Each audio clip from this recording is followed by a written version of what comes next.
안녕하세요. 잡초근성 이슈 라디오 잡초근성입니다. 한국은행이 기준금리 인하를 확정을 지었고 그거에 따라서 모두의 관심사는 오로지 하나입니다. 인플레이션이 어떻게 될 것인지, 앞으로 기업이 잘 살아날 것인지 이런 거에 대한 관심은 우리가 없습니다. 우리의 관심은 오로지 하나. 집값이 오를 것인가 떨어질 것인가, 앞으로 나는 어떻게 될 것인가, 이게 가장 지금 궁금한 건데요. 첫 번째, 금리 인하를 단행을 하고 동시에 부동산이 꿈틀거리기 시작을 했다. 두 번째로, 한국은행은 도대체 누구를 위해서 일하는 기관이냐? 세 번째, 우리가 가장 궁금한 거죠. 부동산의 전망은 그래서 어떻게 될 것 같냐?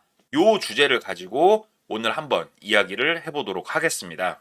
한국은행이 기준금리를 딱 인하하고 나서 뉴스가 막 쏟아져 나오기 시작을 했어요. 아파트 지금 사야 되는 거냐? 금리 인하 소식에 부동산 전화가 불티가 난다. 서울도 아닌데 또 신고가가, 우와, 강남 따라가네? 과천에서 20억 이상 신고가가 잇따라 나오고 있더라. 집값이 오르고 있더라. 이런 뉴스들이 쏟아져 나오기 시작을 했어요. 기다렸다는 듯이 나오는 거예요. 그러면 기준금리 내려갔고 이제 부동산이 또 오르겠구나, 가자 하고 갈 게 아니고요. 우리가 이런 뉴스를 보게 되면은 키포인트를 잡고 생각을 해봐야 돼요. 잠깐 구독, 좋아요 잊으신 거 아니겠죠? 먼저 현실을 봐야 돼요. 기준금리를 그동안 3.5%로 유지를 했어요. 그럼에도 부동산 잡았어요? 투기 잡았어요? 아무것도 못 잡았어요. 결국은 기준금리 3.5%로도 부동산 투기를 잡을 수 없는 게 현실이다. 그리고 우리가 고금리였죠. 하지만 사람은 대출을 받는데 두려움이 없다. 고금리하고 우리가 부동산 투기를 하는 데 있어서 상관관계가 크게 없었다. 그리고 단순히 이자 부담을 가중시키는 것만으로는 부동산 도박판을 제어를 못한다. 이미 고삐가 풀려버렸다. 그렇다 보니 현재 은행들의 대출 포트폴리오가 60에서 70%가 주택담보대출에 다 물려 있어요. 정상적인 국가라면 60%의 대출이 어디에 가 있어야 되냐면은 기업에 가 있어야 돼요. R&D에. 연구 개발하고 기술 개발하고 이쪽에 시설 투자를 한다든지 기업이 이쪽에 들어가 있어야 뭔가 돈을 벌고 국민들도 그 돈이 낙수 효과로 내려가든지 어쩌든지 할 건데, 이게 다 지금 땅에 물려 있다. 그런데 지금 여기서 여기까지 1, 2, 3, 4번이 전부 다 현재 상황이에요. 그런데 그 와중에 한국은행은 무슨 짓을 했냐?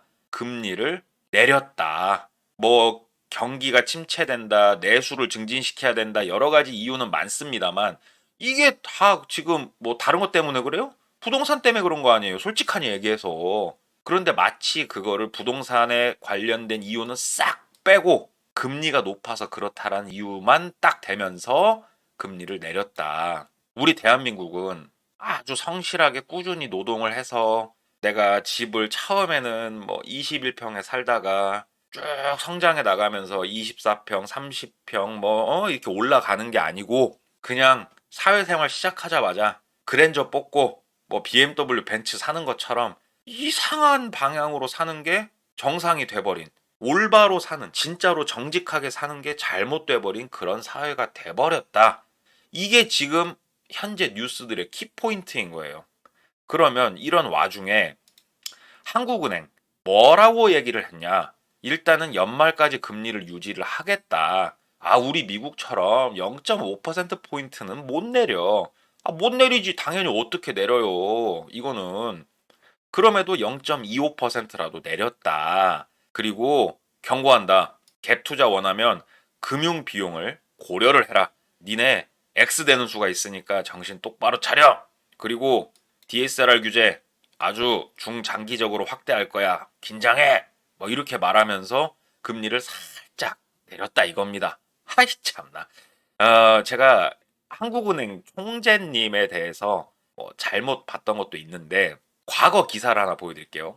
저번 달 9월 달 기사입니다. 서울을 떠나도록 해야 된다. 이게 너무 서울에만 지금 몰리니까 집값이 심화되는 거 아니냐. 멀어져라 서울에서. 그러더니 지금 이번 달에 과천 땅값이 지금 들썩인다는 뉴스가 나오고 있고, 아까 전에 긴장하래매요.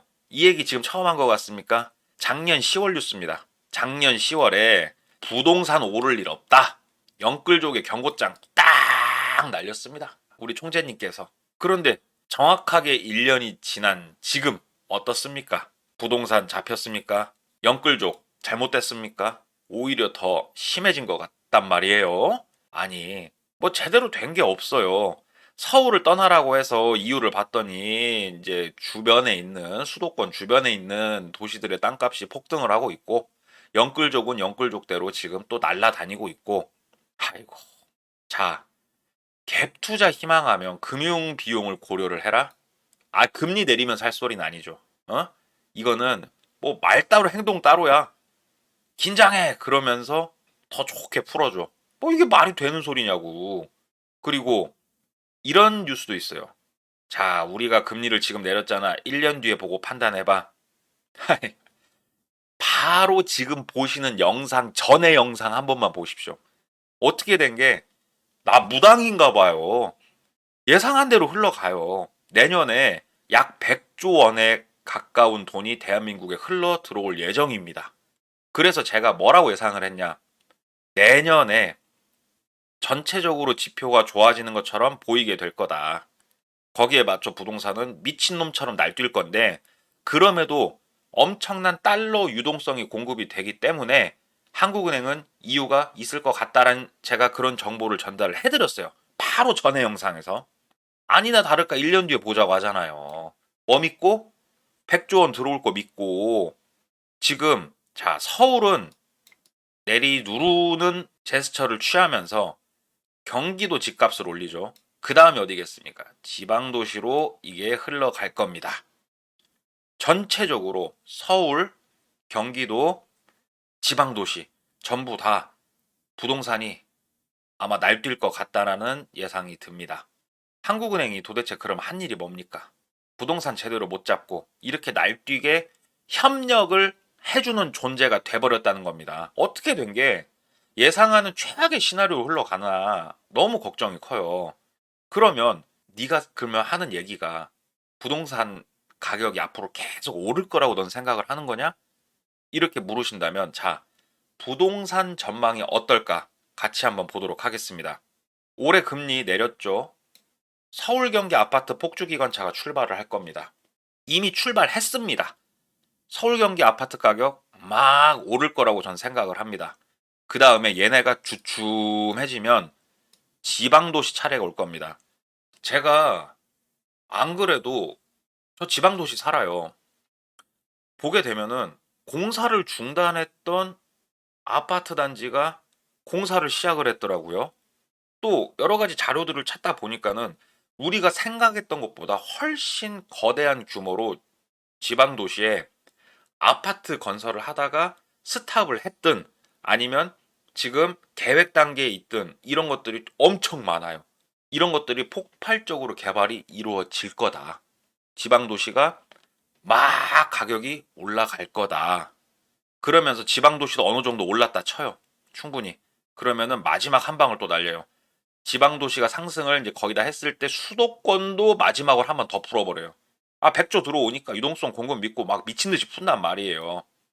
2027년까지 대기업은 그래서 개발을 한 모든 돈들을 훨씬 엄청난 마진을 남기면서 자금 회수를 다 합니다.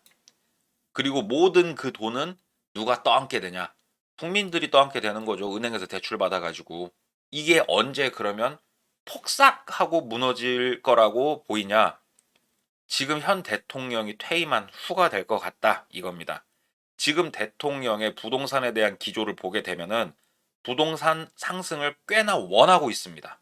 그렇기 때문에 윤석열 정권이 지금 집권을 하고 있는 중에는 부동산 가격은 계속 오를 거라고 생각이 되고 거기에 따른 어마어마한 부작용은 다음 정권에 딱 떠넘길 거라고 저는 보여지는 건데요. 그러면 야 그래 그러면 투자를 지금 해볼만 하다는 거네 라고 말씀을 하실 건데 정확하게 말씀드릴게요. 지금 투자를 하셨어요. 기간이 얼마 안 됩니다. 지금 보시게 되면 몇 년 안 됩니다. 지금 투자를 하셔서 집값은 오를 건데 그 오른 가격에 사줄 사람이 없을 겁니다. 이게 항상 그게 문제였어요. 당장 주식을 하잖아요. 그러면 딱 우리가 핸드폰 보고 있으면 와 내가 10,000원에 샀는데 이게 20,000원이 됐어. 한 주가. 돈 엄청 벌었다. 우와 2배 벌었다. 그런데 이 주식이 20,000원에 팔려야 내 돈이죠. 안 팔릴 것 같다 이거예요. 그러니까 부동산 가격이 주변에서 오르는 걸 보고 좋아하시지 말고 진짜로 조심을 하셔야 된다 이거예요. 내가 이 판에 껴들었을 때 가격은 오를 거라니까요. 안 팔릴 거라니까 근데 나중에 이게 팔려서 현금이 돼야 내 돈이지. 그렇지 않습니까? 그래서 어떠한 미래가 펼쳐지게 될 것 같냐. 부동산 가격 상승한다. 거기에 따라서 임대료 가격도 상승한다. 국민 부채도 상승한다. 야, 이거 상승자만 보면 지표 좋습니다. 이런 것들이 다 상승을 하잖아요. 소상공인 자영업자는 몰락을 해버립니다. 지금 이미 엄청나게 몰락을 했어요. 매달 찍는 이자하고 월세 감당하느라고 다들 엄청나게 몰락했습니다. 그리고 국민들은요, 집값에 내 모든 재산이 지금 몰빵돼 있어가지고요, 시중에 도는 돈이 말라버렸어요. 이게 부동산에 돈이 다 들어가 있다 보니까 어쩔 수가 없어요. 경기 침체 무조건 오는 거고요. 인플레이션 지금 뭐 1.6%로 잡았네 어쩌네 개소리 삑삑거리고 있는데 인플레이션 옵니다. 이거. 우리가 버는 돈은 더 빡빡해질 거고 뭐 하나 사 먹든 뭘 하든 나가는 돈은 엄청나게 늘어날 거예요. 인플레이션 무조건 옵니다. 그러면 이렇게 이게 오더라도요. 극복을 할 수 있는 방법은 우리 국가가 미국처럼 첨단 기술이 있고 세계를 선도할 수 있는 능력이 있으면 극복을 할 수가 있는데 우리는 첨단 기술이 없어요. 시청 1위 삼성은 지금 흔들리고 있습니다. 아주 흔들흔들거리고 있고요. 그 와중에 국민들은 투기에 미쳐 있어요. 현재 상황이에요, 이게. 만약에 이런 것들이 유지가 되고 있든 아니면 이 이상 미쳐서 폭발을 하든 그런 타이밍에 부동산 거품이 꺼진다면 이게 바로 일본의 잃어버린 30년이 되는 겁니다. 일본이 이러한 잃어버린 30년을 겪게 된 가장 큰 이유가 뭔지 아십니까? 일본이 첨단 기술이 없었어요. 뭔가를 극복해 나갈 수 있는 어떠한 능력이 전혀 없었단 말이에요. 우리나라라고 달라요. 우리나라가 무슨 첨단 기술이 있습니까? 삼성전자요? 디램이잖아요. 아, 정말 문제 심각하거든요. 이거에 대해서 다들 왜 다들 알면서 이렇게 눈을 가리고 있는지 전 너무 답답한 거고요. 미국이 강대국이 될 수 있었던 거는요. 뭐 지리적으로 굉장히 좋은 곳에 있고 자원이 팡팡 나오고 그 이유만 가지고 강대국이 된 게 아니에요. 엄청나게 많은 자원, 지리적 이점을 가지고요. 천문학적인 돈을 과학기술에 투자를 했고요. 인재 개발에 투자를 했어요.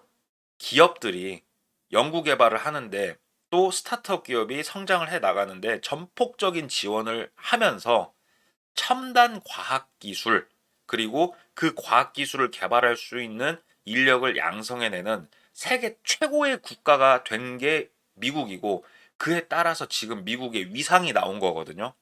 한국은요, 의사, 법조인, 공무원, 이런 사람들만 인정받고 최고라고 칭송하는 그런 나라가 돼버렸습니다.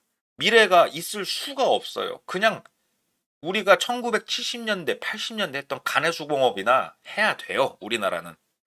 옛날부터, 우리 선조님들부터가 지금으로 따지면 문과, 펜대 굴리는 것만 아주 중요시했지, 과학기술을 개발하고 이런 거는 굉장히 천박하게 여겼단 말이에요. 어떻게 된 게 21세기에 와서도 이게 하나도 안 바뀌었을까? 우리는 왜 늘 과학기술이 이렇게 동떨어지고 그거에 대한 중요성을 모르는 나라가 돼버렸을까? 그런 와중에 어떠한 미래에 우리가 큰 돈을 벌 수 있는 역량 자체가 없음에도 부동산 가격만 미쳐서 날뛰고 있나? 문제 심각하고 부동산 투자를 지금 들어가시는 분들은 굉장히 조심하셔라. 이 나라가 능력이 없다. 앞으로 10년 뒤에도 따라갈 수 있는 능력이 지금 없어 보인다. 부동산 가격이 당장 눈앞에서 오를 거지만 만약에 내가 들어갔을 땐 나중에 팔 수가 없을 거다. 그러니 조심하셔라. 이런 부동산 경기에 대한 전망을 저는 생각을 해보면서 오늘 이야기 마치도록 하겠습니다. 부족한 저의 이야기 들어주신 모든 분들께 진심으로 감사의 말씀드리며 구독, 좋아요 한 번씩 부탁드리겠습니다. 일상생활에 다양한 사연들이 있다면 아래 보이는 메일 주소로 제보해 주시면 제가 성심성의껏 인터뷰하도록 하겠습니다. 일교차가 큽니다. 모두 건강 조심하시고요. 저는 다음 시간에 또 찾아뵙도록 하겠습니다. 이상 잡초근성이었습니다. 감사합니다.